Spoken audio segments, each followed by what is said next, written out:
I want you to do something for me right now. In your mind, I want you to take everything you learned in school about mathematics, everything you learned in economics class, and everything your parents taught you about playing it safe. I want you to take all of that, and I want you to set it aside, because the reason you are financially stagnant, the reason you are working harder every year but seeing less return, is not because you are bad at math. It is because you are using the wrong calculator. You are operating on Earth's arithmetic. In Earth's arithmetic, 1 plus 1 equals 2. If you have $10 and you give away 5, you have 5 left. That is logic. That is facts. That is the system of Babylon. But I am here to introduce you to the mathematics of God. And in God's economy, subtraction is often the pathway to multiplication. There is a spiritual law, a mechanism, that governs the flow of resources in this universe. It is as real as gravity. You cannot see gravity, but if you step off a cliff, you will respect it. In the same way, you cannot see this spiritual law, but if you violate it, your finances will crash. Most Christians live their entire lives fighting against this law. They pray for breakthrough, but they act in breakdown. They ask God for a harvest, but they refuse to plant the seed. They treat God like a slot machine, hoping for luck, instead of treating Him like a system administrator who has given us the code to prosper. This video is not a sermon. It is a tutorial on how the system works. It works for the billionaire, and it works for the widow. It works in a boom, and it works in a recession. It works every single time. But to activate it, you must first unlearn the lie that has kept you poor. Let us go straight to the evidence. Let us look at the most misunderstood financial briefing Jesus ever gave. The parable of the talents. You know the story. A master gives capital to 3 servants. To one he gives 5 talents, to another 2, and to another 1. The first 2 go out and trade. They take risks. They put the capital to work. They understand the mechanism. They double the money. But the third servant, he is the anxious believer. He is cautious. He is afraid of the market. He is afraid of losing. So, what does he do? He digs a hole in the ground and hides his master's money. Now pay attention. In the world's eyes, this man is prudent. He didn't steal the money. He didn't waste it on prodigal living. He didn't lose it in a bad gamble. He kept it safe. He saved it. But when the master returns, what does he say? Does he say, "Well done, good and cautious servant. Thank you for not losing my principal"? No. The master looks at him with fury and calls him wicked and lazy. Why wicked? Because in the kingdom of God, stagnation is a sin. The word currency comes from the word current. Like a river, money is designed to flow. It is designed to move. Water that flows is full of life. It has fish, it feeds the trees. But water that sits still? Water that is trapped in a hole? It becomes a swamp. It breeds disease. It creates death.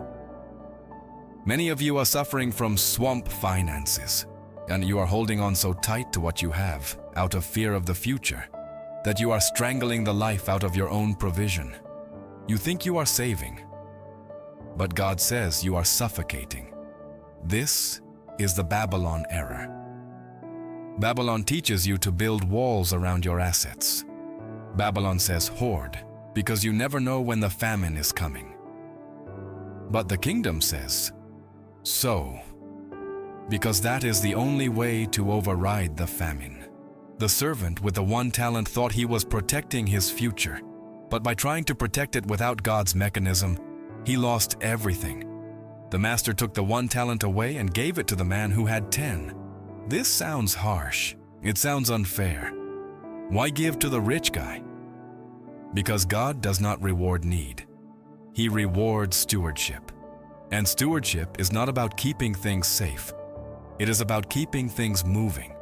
If you want to trigger the mathematics of God, you have to stop looking at your bank account as a storage unit and start looking at it as a distribution center. The moment you stop the flow, you stop the miracle. You say, "But I don't have enough to give. I don't have enough to invest. I barely have enough to eat." That is exactly why you are stuck. You are waiting for the abundance to start the flow, but the mechanism works in reverse. You must start the flow to trigger the abundance. So, how do we do this? How do we take the little we have, our 5 loaves and 2 fish, and insert it into God's calculator so that it multiplies? There is a specific key, a code that unlocks the exponential potential of your money. It is the mystery of the first, and if you get this wrong, nothing else matters. Now, we arrive at the most contested and yet the most critical line of code in God's software. This is where the mechanism is either activated or aborted. It is called the law of the first. In the Jewish culture, the culture that wrote the book you claim to believe, there is an understanding that the first never belongs to you. The firstborn son, the first lamb of the flock, the first fruits of the harvest. Why? Because the first is the container of the DNA for everything that follows. Here is the spiritual physics behind it. Found in Romans 11:16, if the part of the dough offered as first fruits is holy, then the whole batch is holy. If the root is holy, so are the branches. Listen to me carefully. This is the difference between math and miracles. In human math, if you have 100% and you give away 10%, you have 90% left. You have less. But in God's math, the moment you honor Him with the first, the remaining 90% undergoes a transformation. It changes from common resources to holy resources. What does holy mean? It doesn't just mean religious. It means set apart. It means protected. It means under covenant. When you keep 100% of your income to yourself, you are eating the seed. And because you kept the first, which belongs to God, the entire lump of your money remains common. It is vulnerable. It is exposed to the elements. It is exposed to the devourer. You know the devourer. It's the car breaking down for no reason. It's the sudden medical bill. It's the mistake in your taxes. It's the hole in the bucket. You're working hard, but the money is leaking out as fast as it comes in. Why? Because the firewall is down. Malachi 3 is not a threat. It is a diagnostic report. God says, "Bring the whole tithe into the storehouse, and see if I will not throw open the floodgates of heaven." But then He adds the protection clause, "I will rebuke the devourer for your sake." Think of the tithe not as a payment to a church, but as an insurance premium to the kingdom. When you release the first 10%, you are legally binding God to protect the remaining 90%. I have done the math in my own life, and I tell you this with absolute certainty. The 90% with God's blessing goes further than the 100% without it. The 90% with wisdom buys better. The 90% with favor finds deals that don't exist for others. The 90% under protection doesn't get wasted on emergencies, but you hesitate. You look at your spreadsheet and you say, "But God, I can't afford it." The math doesn't work. That is the test. God is not asking for the leftovers. He's not asking for what you can spare at the end of the month. If you give God the leftovers, you are giving Him the last, not the first. And the last has no power to redeem the rest. The power is in the priority. The mechanism triggers when you get paid. And before you pay the landlord, before you pay Netflix, before you buy food, you separate the holy portion. You say, "Lord, this is yours. I am acknowledging that you are the source." This act of faith creates a vacuum in the spirit, and nature abhors a vacuum. When you release that seed with honor, heaven is obligated to rush in and fill the space. This is the activation key. Without it, you are just a hard worker. With it, you are a covenant partner. But once the mechanism is activated, once the protection is in place, you must do something else. You cannot just sit on the 90%. You must understand the speed at which God moves. Once the first is secured, you have protection. But protection is not multiplication. To multiply, you must engage the law of circulation. Look at the miracle of the 5 loaves and 2 fish. We love this story. We put it in children's Bibles, but we miss the economic principle hiding in plain sight. A young boy has a lunch. In his hands, what is it? It is a meal.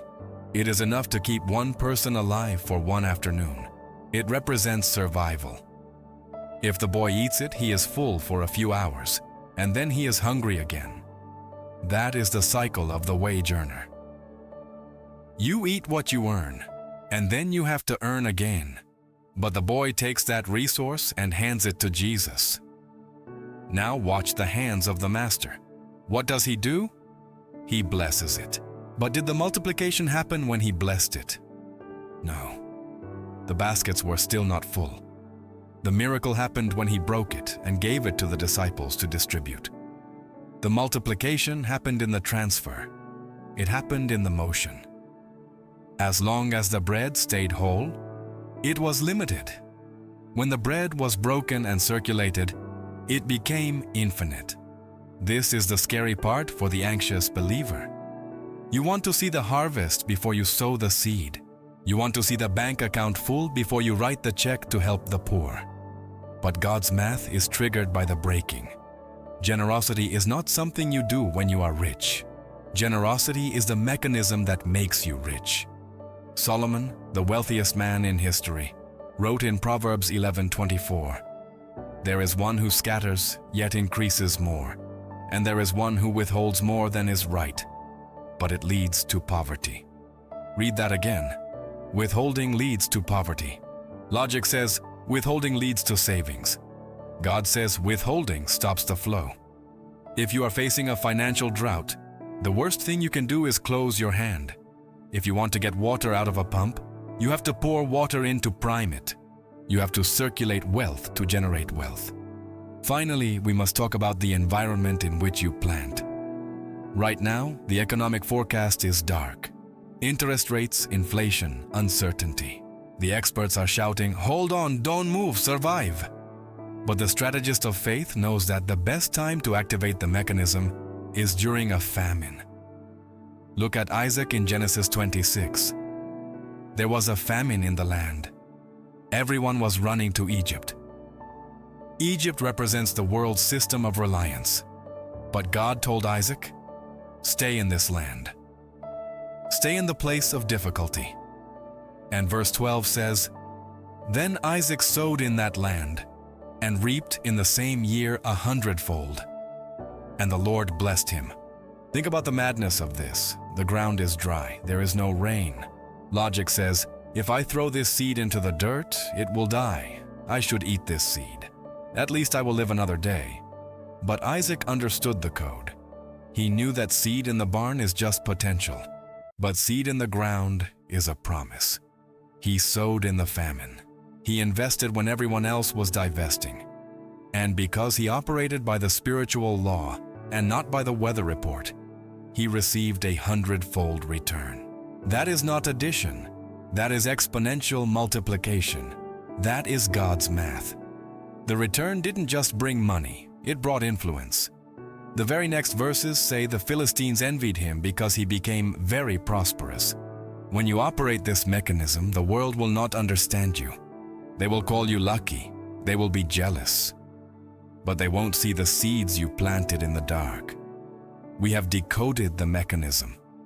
The Babylon error: stop hoarding out of fear. The activation key: honor God with the first to protect the rest. The law of circulation: break the bread to multiply it. The exponential return: sow in the famine to reap the 100-fold. Now, the calculator is in your hands. You can go back to the world's math. You can work, eat, sleep, and worry. You can calculate your budget down to the penny and still come up short because you are fighting the devourer alone. Or you can test the Lord. God is the only being in the universe who dares you to test him on this. He says in Malachi, "Test me in this. and see if I will not open the windows of heaven. I challenge you. For the next 30 days, shift your operating system. Prioritize the first. Look for an opportunity to be generous, even if it hurts, especially if it hurts. Do not eat your seed. Plant it. You are not gambling. You are investing in the only market that has never crashed, the kingdom of God. The law is active. The mechanism is waiting for your input. Do not let fear paralyze your hand. Sow your seed. Trust the math. And prepare your barns for the harvest. I'll see you in the field.